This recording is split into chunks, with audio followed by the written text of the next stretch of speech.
कांत त्रिपाठी निराला का जन्म बंगाल के महिषादल में सन 1899 में हुआ। वे मूलतः गढ़कोला, जिला उन्नाव, उत्तर प्रदेश की निवासी थे। निराला की औपचारिक शिक्षा 9वीं तक महिषादल में ही हुई। उन्होंने स्वाध्याय से संस्कृत, बांग्ला और अंग्रेजी का ज्ञान अर्जित किया। वे संगीत व दर्शन शास्त्र के भी गहरे अध्येता थे। रामकृष्ण परमहंस और विवेकानंद की विचारधारा ने उन पर विशेष प्रभाव डाला। निराला का पारिवारिक जीवन दुखों और संघर्षों से भरा हुआ था। आत्मीयजनों के असामयिक निधन ने उन्हें भीतर तक तोड़ दिया। साहित्यिक मोर्चे पर भी उन्होंने अनवरत संघर्ष किया। सन 1961 में उनका देहांत हो गया। उनकी प्रमुख काव्य रचनाएं हैं अनामिका, परिमल, गीतिका, कुरमुत्ता और नए पत्ते। उपन्यास, कहानी, आलोचना, निबंध लेखन में भी उनकी ख्याति अविस्मरणीय है। निराला रचनावली के 8 खंडों में उनका संपूर्ण साहित्य प्रकाशित है। निराला विस्तृत सरोकारों के कवि हैं। दार्शनिकता, विद्रोह, क्रांति, प्रेम की तरलता और प्रकृति का विराट तथा उदात्त चित्र उनकी रचनाओं में उपस्थित है। उनके विद्रोही स्वभाव ने कविता के भाव जगत और शिल्प जगत में नए प्रयोगों को संभव किया।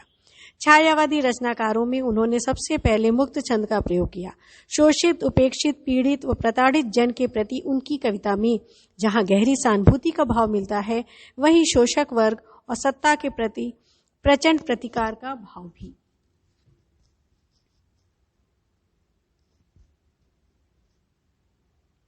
उत्साह एक आवाहन गीत है जो बादल को संबोधित है। बादल निराला का प्रिय विषय है। कविता में बादल एक तरफ पीड़ित प्यासे जन की आकांक्षा को पूरा करने वाला है, तो दूसरी तरफ वही बादल नई कल्पना और नए अंकुर के लिए विध्वंस, विप्लव, क्रांति की चेतना को संभव करने वाला भी। कवि जीवन को व्यापक और समग्र दृष्टि से देखता है। कविता में ललित कल्पना और क्रांति चेतना दोनों है। सामाजिक क्रांति या बदलाव में साहित्य की भूमिका महत्वपूर्ण होती है। निराला इसे नवजीवन और नूतन कविता के संदर्भों में देखते हैं। अट नहीं रही है कविता फागुन की मादकता को प्रकट करती है। कवि फागुन की सर्वव्यापक सुंदरता को अनेक संदर्भों में देखता है। जब मन प्रसन्न हो तो हर तरफ फागुन का ही सौंदर्य उल्लास दिखाई पड़ता है। सुंदर शब्दों के चयन एवं लय ने कविता को भी फागुन की ही तरह सुंदर व ललित बना दिया है। अब कविता का प्रारंभ करते हैं। प्रभात बच्चों। क्षितिज, पुस्तक, पेज नंबर 33। कविता का शीर्षक उत्साह। उत्साह एक आवाहन गीत है और इसके कवि पंडित सूर्यकांत त्रिपाठी निराला हैं। निराला छायावादी कवि हैं। उनमें उन्होंने दार्शनिकता, विद्रोह, क्रांति कवि हैं। उनमें उन्होंने दार्शनिकता, विद्रोह, क्रांति, प्रेम की तरलता, प्रकृति का विराट तथा उदात्त चित्र अपनी रचनाओं में प्रस्तुत किए हैं। उनके विद्रोही स्वभाव ने कविता की भाव जगत और शिल्प जगत में नए प्रयोगों को संभव किया। छायावादी रचनाकारों में उन्होंने सबसे पहले मुक्त छंद का प्रयोग किया। मुक्त छंद मतलब नो राइम्स। कहते हैं साहित्य समाज का दर्पण होता है। आवश्यकताएं होती है वैसे ही साहित्य रचा जाता है। जब हमारे देश में अंग्रेजों का शासन था, उस समय हमारे बड़े बड़े कवि ऐसी रचनाओं को लिखते थे जिससे अनेक लोग आगे बढ़कर आए और क्रांति की चेतना का बिगुल बजाकर अंग्रेजों से मुकाबला करने के लिए तैयार हों। निराला ने भी ऐसी ही रचनाओं को लिखा। ये रचनाएं तब लिखी जब हमारा देश अंग्रेजों के अधीन था और हमारे देश में जमींदारों का शोषण और अनेक कुप्रथाएं व्याप्त थी। ऐसे समय में निराला ने ये कविता, उत्साह कविता लिखी, जो कि उत्साह एक आवाहन गीत है। इसमें आवाहन को 2 रूपों में अभिव्यक्त किया है। एक तो कवि चाहता है जिसमें उसने बादल को संबोधित करते हुए कहा कि एक तो ये कहता है कि गर्मी पड़ रही है और बादल गरज कर पानी बरसाकर पीड़ित प्यासे लोगों की प्यास को बुझाएं, गर्मी को शांत करें और सर्वत्र एक आनंद की अनुभूति कराएं। दूसरी तरफ क्या है कि हमारा देश अंग्रेजों के अत्याचार से पीड़ित है और कवि बादल के द्वारा बादलों का आवाहन करके लोगों को आगे आने के लिए प्रेरित कर रहा है कि लोग एकजुट होकर अंग्रेजों से भारत को मुक्त कराकर हमारे देश को एक स्वतंत्र राष्ट्र बनाए और देश में व्याप्त कुप्रथाओं का सारे शोषित वर्ग जो है उनको आनंद दें, उनको ढाढ़स दें या उनका शोषण समाप्त करें। ये इसलिए इस कविता को आवाहन गीत कहा गया है। अब कविता प्रारंभ कर रहे हैं। कविता आपके पास है, उसको देखिए एक एक लाइन को। बादल गरजो घेर घेर घोर गगन धारा धरो। कवि क्या कह रहा है? बादलों से क्या कह रहा है कि हे बादल तुम गरजो, तुम गरज गरज के चारों ओर एक नई क्रांति को उत्पन्न करो। और कैसे करो? घेर घेर घोर गगन, इस घने आकाश को। बादल क्या होता है? जब बिखरे बादल होते हैं तो बारिश नहीं होती। कैसे होती बारिश? जब बादल एक जगह एक्यूमुलेट मतलब इकट्ठे हो जाते हैं, और इकट्ठे होने पर जब बादल एक जगह घने हो जाते हैं तभी बारिश होती है। तो यहाँ क्या कह रहे हैं कि कवि क्रांति के प्रतीक बादल को संबोधित करते हुए कहते हैं कि ओ बादल तुम गरज गरज कर सारे आकाश को घेर कर खूब जोर से धरती पर बरसो। घेर घेर घोर गगन धाराधर ओ, धाराधर कौन? धारा को धारण करने वाले। कौन धारा? जल को धारण करने वाले कौन? बादल। हे बादल तुम आसमान को घेर घेर के और धरती पर बरसो, खूब जोर से धरती पर बरसो। अब क्या है? ललित ललित काले घुंघराले बाल कल्पना कैसे पाले। तुम्हारे काले काले घुंघराले बाल सुंदर हैं। यहाँ पे क्या हुआ कि बादलों की तुलना, बादल कभी कभी देखिए करली करली से घुंघराले से होते हैं, तो बच्चे के बालों से करी गई है बादल की तुलना कि जैसे बच्चे के बाल काले घुंघराले होते हैं। बादल सॉफ्ट होते हैं, मुलायम होते हैं, और बच्चों के बाल कैसे होते हैं? कोमल होते हैं, मुलायम होते हैं। तो क्या कहा? तुम्हारे काले काले घुंघराले बाल जैसे बादल, मतलब तुम बादलों का तुम्हारा आकार कैसा है? बच्चे के काले काले घुंघराले बालों की तरह है। ठीक है? बाल कल्पना कैसे पाले, और तुम किसी बच्चे की कल्पना के समान क्या हो? विस्तृत हो। बच्चे की जो कल्पना होती है, जैसे बच्चे की कल्पना क्या होती है? बच्चे भी एक क्षण में कुछ सोच रहे हैं, थोड़ी देर में उनकी सोच बदल जाती है। कभी वो किसी चीज के लिए मचलते हैं, फिर दूसरी चीज मिल गई उसमें मोहित हो जाते हैं। तो यहाँ पे बादल को क्या कहा कि बादल अपना भिन्न थोड़ी देर में अलग अलग रूप बदलते रहते हैं। ठीक है? कभी आप देखिए बादलों को ध्यान से देखिए तो कभी लगता है ये बन रहा है, कभी लगता नहीं दूसरी शेप बन रही, दूसरा आकार बन रहा है। तो यहाँ पे क्या कहा कि बादल एक तो कैसे हैं? ललित ललित सुंदर सुंदर काले बच्चे के घुंघराले बालों की तरह हैं, क्योंकि बादल जब काला होता है तभी तो बरसता है। और दूसरा, बाल कल्पना कैसे पाले, तुम किसी बच्चे की कल्पना के समान हो। जैसे बच्चे की कल्पना क्षण क्षण में बदलती रहती है, वैसे ही बादल भी क्षण क्षण में अपना रूप बदलते रहते हैं। विद्युत छवि उर्मे कवि नवजीवन वाले। विद्युत छवि उर्मे, और बादलों के बीच में क्या चमकती है? बिजली चमकती है। तो कवि ने क्या कहा कि तुम्हारे हृदय में बिजली जैसी आभा, मतलब यहाँ पे लोगों से आह्वान कर रहा है कवि कि लोग आगे से आगे बढ़कर आए और देश में नई क्रांति उत्पन्न करें। तो क्या लोगों की शक्ति को जगा रहा है। क्या जिस प्रकार से बादलों में एक बिजली की आभा रहती है, बिजली समाई होती है, उसी प्रकार से लोगों में भी एक बिजली क्या मतलब एक क्रांति की चिंगारी छिपी हुई है और उस चिंगारी को भड़का रहा है। विद्युत छवि उर्मे कवि नवजीवन वाले।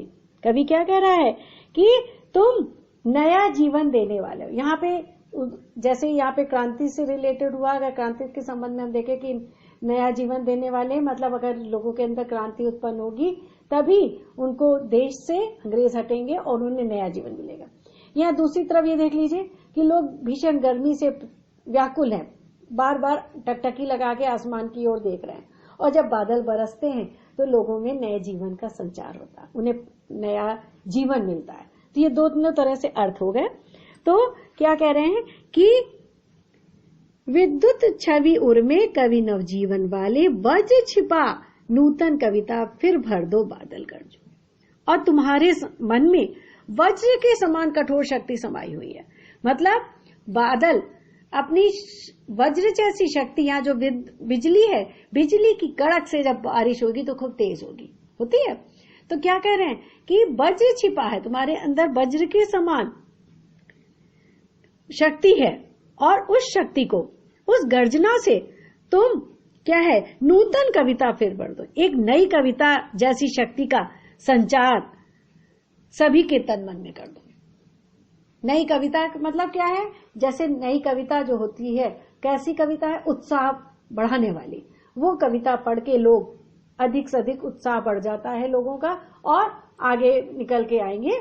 आगे मतलब उस समय जब अंग्रेज हमारे देश में कब्जा करे थे, अंग्रेजों की हुकूमत थी, तो उस समय लेखकों से, कवियों से भी ये कहा जा रहा था कि ऐसी ऐसी रचनाएं लिखिए जिससे लोगों के अंदर देशभक्ति की भावना जागृत हो और अधिक से अधिक लोग आ सके, क्योंकि जैसा समाज होता वैसा साहित्य होता। अब आज के समय में देख लीजिए, कोरोना जैसी महामारी से हमारा देश, देश क्या दुनिया पूरी ग्रस्त है।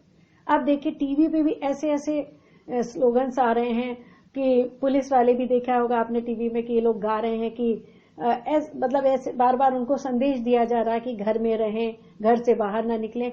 और जो भी हो, बड़े बड़े एक्टर्स तक इसमें आ गए हैं कि वो लोगों को संदेश दे रहे हैं कि हर तरह से लोगों को समझाने का प्रयास किया जा रहा है।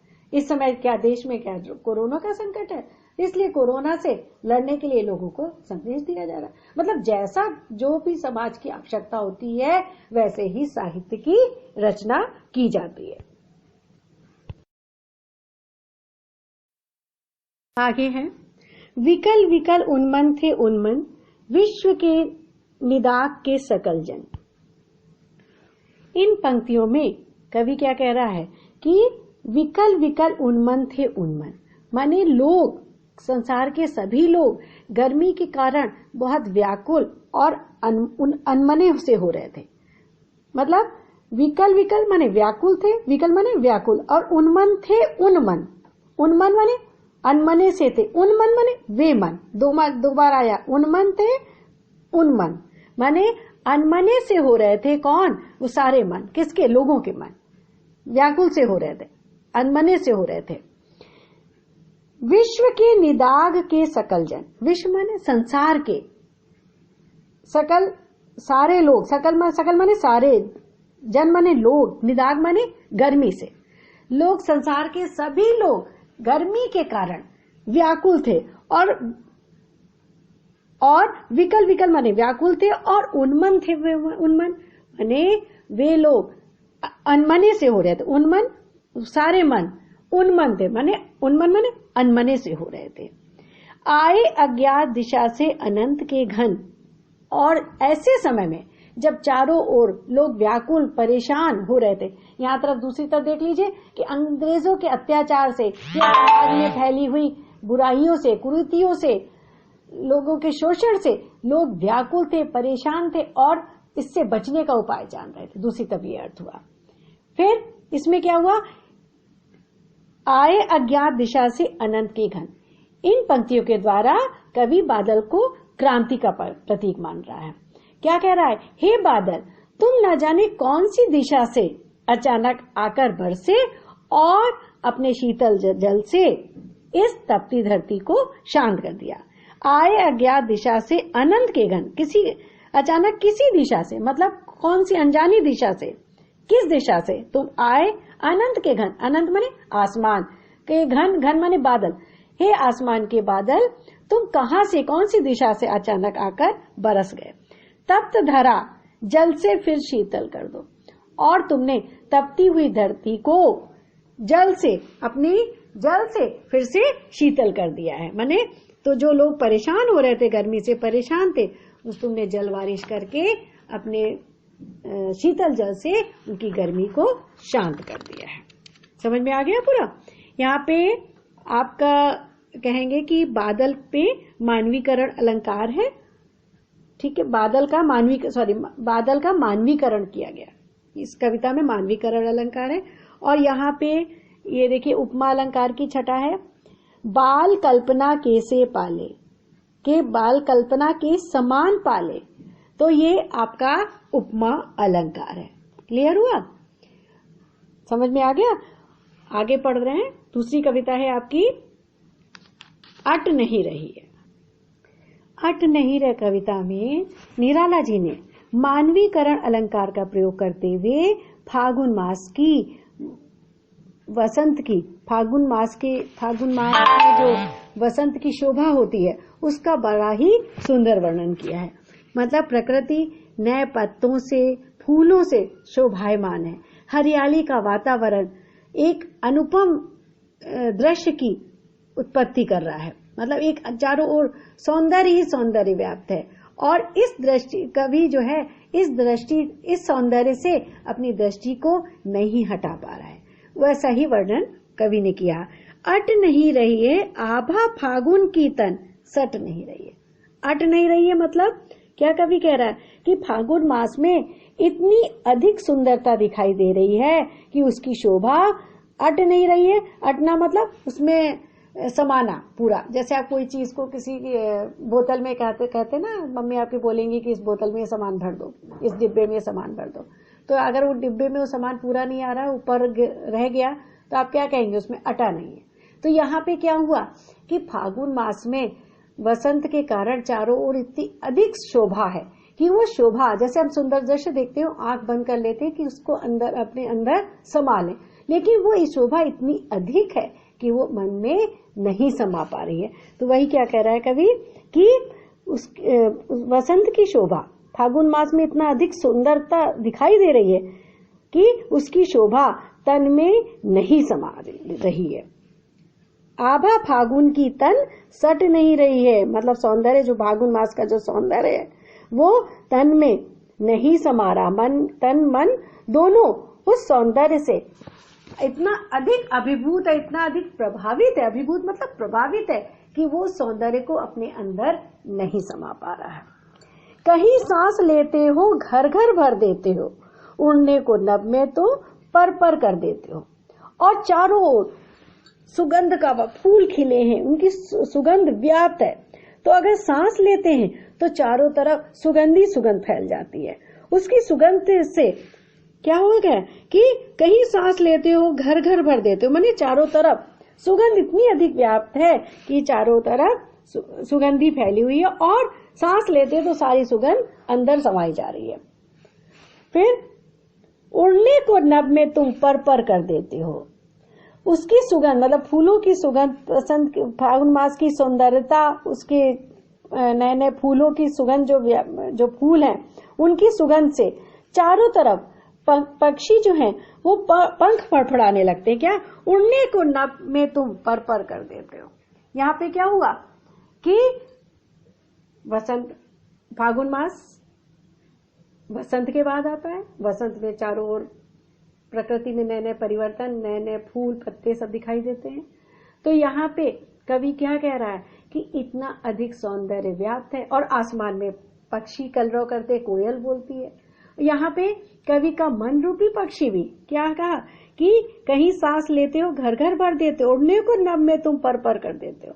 माने तुम इतना अधिक हम सौंदर्य से अभिभूत हो जाते कि हमारा मन मयूर या मन रूपी पक्षी जो है वो मानो आसमान में उड़ने लगता है। यहाँ पे जो पक्षी उड़ रहे हैं, आसमान में पक्षी भी उड़ रहे हैं, ये नहीं कह रहे हम पक्षी उड़ रहे हैं, लेकिन यहाँ इस सेंस में क्या है, इधर क्या है, उड़ने को नभ में तुम पर पर कर देते हो कि तुम हमारे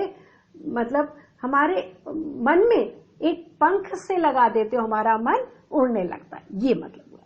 समझ में आ गया। आंख हटाता हूं तो हट नहीं रही है। मतलब आंख क्या, कवि क्या कह रहा है कि जो दृष्टि है सौंदर्य को देख करके इतनी मंत्रमुग्ध हो गई है कि उसे लगातार एकटक देखे जा रही है, अपलक निहार रही है, एकटक देखे जा रही है। मतलब उससे दृष्टि, जैसे कोई भी सुंदर चीज हो तो आदमी उसको बार बार देखता रहता है, उससे दृष्टि नहीं हटती। यहाँ पे प्रकृति में इतना अधिक सौंदर्य व्याप्त है कि कवि की दृष्टि अपलक उसे निहार रही है, उससे दृष्टि को अपनी आंखें को वो हटा नहीं पा रहा है। क्यों? चारों पत्तों से लदी डाल, आंख हटा, हाँ, पत्तों से लदी डाल कहीं हरी कहीं लाल, और चारों तरफ पेड़ पौधे नए नए पत्तों से युक्त हैं। पत्तों से सारी जो डाल है पेड़ों की वो पत्तों से लद गई है। ठीक है, चारों तरफ पेड़ पौधे पत्तों से लद गए हैं, और कहीं हरी कहीं लाल, कहीं हरे हरे उसमें पत्ते न है, कहीं लाल लाल फूलों से लदी हुई है। कहीं पड़ी है उर्मे मंद गंध पुष्पमाल, और कभी कभी पेड़ों के झुंड इतने ज्यादा लगे हैं कि फूल भी जो लगे हैं पेड़ों में वो एक माले का आकार बना रहे हैं। तो कवि को क्या लग रहा है कि कहीं पड़ी है उर्मे, उर माने हृदय में, गले में, कहीं पेड़ों के गले में कहीं कहीं पर मंद गंध पुष्पमाल, मंद माने धीमी धीमी, गंध माने सुगंध वाले, पुष्पमाल माने फूलों की माला दिखाई दे रही है। यहाँ फूलों की माला क्या डाली थोड़ी नहीं की, फूल इस तरह से लगे हैं कि मानो माले का आकार बना रहे हैं। पाट पाट शोभा श्री पट नहीं रही है। धरती के चारों तरफ, पाट पाट माने चारों तरफ जो शोभा है व्याप्त है, वो पाट पाट शोभा श्री पट नहीं रही है, माने जो चारों तरफ सौंदर्य व्याप्त है, धरती के चारों तरफ जो सौंदर्य का व्याप्त है, फैला हुआ है, वो इतना अधिक है कि पट नहीं रही है, मतलब समा नहीं पा रही है। जैसे पटाना क्या माने उसको अपने में मिला लेना, यहाँ पे मिला लेना मतलब क्या हुआ, अपने में समा लेना। तो यहाँ पे चारों तरफ जो सौंदर्य है वो अपने में नहीं समा पा रही है। कवि क्या कह रहा है कि इतना अधिक सौंदर्य है कि उसे अपने में समा पाना कठिन हो। ये कविता का भावार्थ पूरा हो गया। मैंने दोनों आपको पढ़ा दिया, उत्साह भी और अट नहीं रही है। अब इसको आप लोग पढ़िए, और थोड़ी देर बाद हम, अगर कोई डाउट हो तो आप मुझसे अभी पूछ सकते हैं, या शाम को 4 से 5 बजे के बीच में आप पूछ सकते हैं। ठीक है, और इसके थोड़ी देर बाद मैं क्वेश्चन आंसर्स डिस्कस करती हूँ, आप पढ़ लीजिए, थोड़ी देर बाद मैं डिस्कस का कुछ काव्य सौंदर्य मैं आप लोगों को बता देती हूँ। जैसे पहले वाला जो पैरा है उसमें आया है शब्द घेर घेर घोर गगन। इसमें आपका कौन सा अलंकार बनता है, वर्णों की आवृत्ति हुई है, अनुप्रास अलंकार। अब इसके बाद है बाल कल्पना के से पाले, ये तो मैंने आपको बताया था, इसमें के समान पाले उपमा अलंकार है। ठीक है, ये आपका। और आगे बढ़ते हैं, विकल विकल उन्मन थे उन्मन।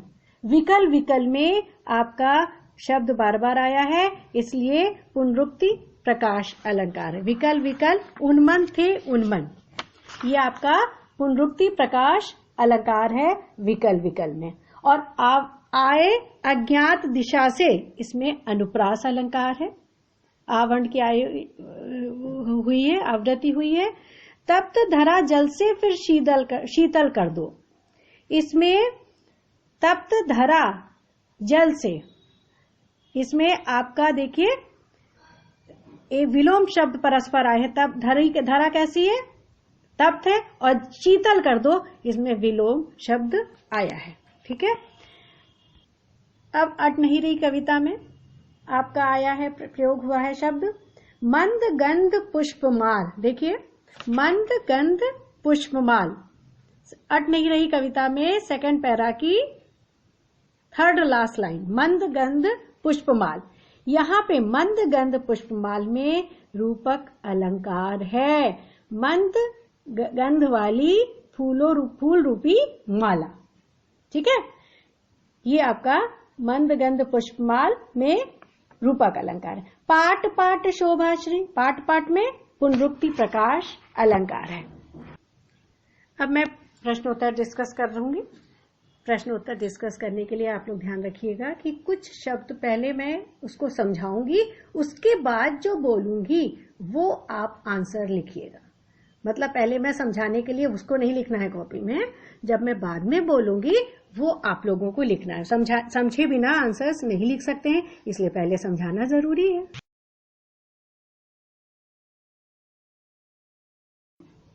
कवि बादल से फुहार, रिमझिम या बरसने के स्थान पर गरजने के लिए क्यों कहता है? अब मैं पहले समझा रही हूं, इसको लिखना नहीं है आप लोगों को। फुहार क्या होती है? मंद मंद। रिमझिम अच्छी, ठीक है, और बरसना। अब जब बादल गरज के साथ बरसते हैं तो उससे लोग डरते भी और प्रभाव भी ज्यादा उत्पन्न होता है।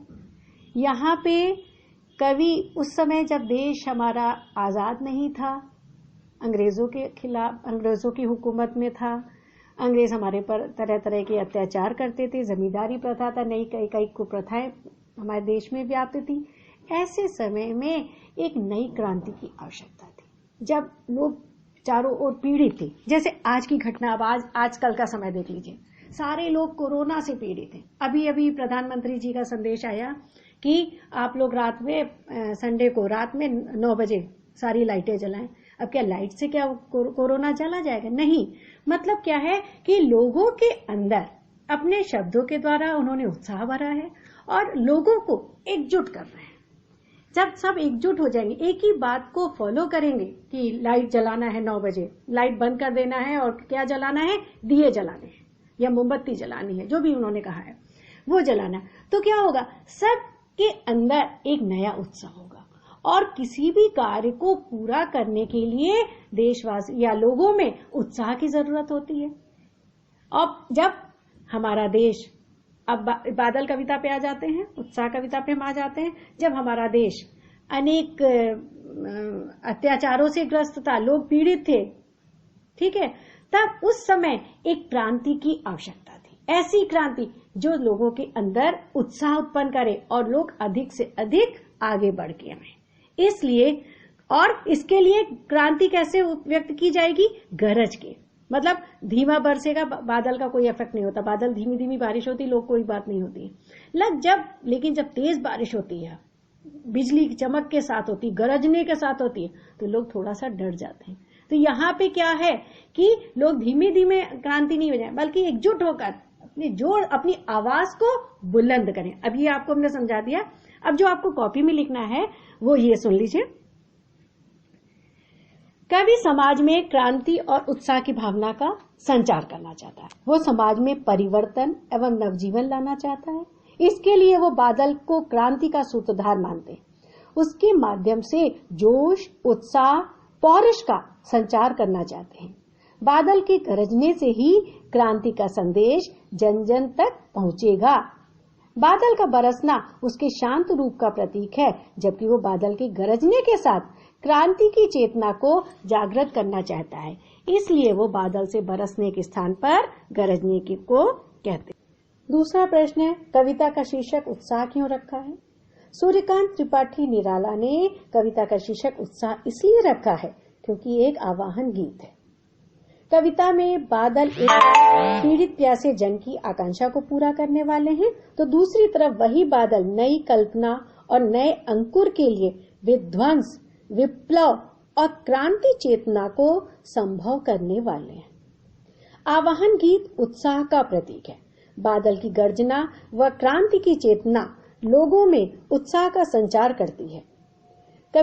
कविता के माध्यम से क्रांति लाने के लिए लोगों में उत्साह का संचार करना चाहता है। तीसरा प्रश्न है, कविता में बादल किन किन अर्थों की ओर संकेत करता है? इसका उत्तर होगा, कविता में बादल कई अर्थों की ओर संकेत करता है। नंबर 1, हृदय में उत्साह और जोश का संचार करने हेतु। दूसरा, धरती के तन की तपन को शांत करने हेतु। तीसरा, धरती के लोगों को पीड़ाओं, कष्टों को दूर करने हेतु। फिर से सुन लीजिए, धरती के लोगों की पीड़ाओं, कष्टों को दूर करने हेतु। फोर्थ है, धरती पर सभी के लिए नव जीवन की प्रेरणा, परिवर्तन का प्रतीक। अट नहीं रही है, कविता के प्रश्नोत्तर डिस्कस कर रहे हैं। पहला वाला नहीं करना है। सेकंड है, कवि की आंख फागुन की सुंदरता से क्यों नहीं हट रही है। कवि की आंख फागुन की सुंदरता से इसलिए नहीं हट रही है क्योंकि फागुन मास में प्रकृति का सौंदर्य अपनी चरम सीमा पर। प्रकृति के ऐसे मनोरम रूप को देखकर कोई भी सहृदय मंत्रमुग्ध हो जाएगा। कवि तो भावुक होते ही है, भावुक व संवेदनशील व सहृदय। प्रकृति की सौंदर्य अनुभूति से अभिभूत कवि निराला की आंख फागुन की सुंदरता से नहीं हट रही है। पेड़ पौधे रंग बिरंगे फूलों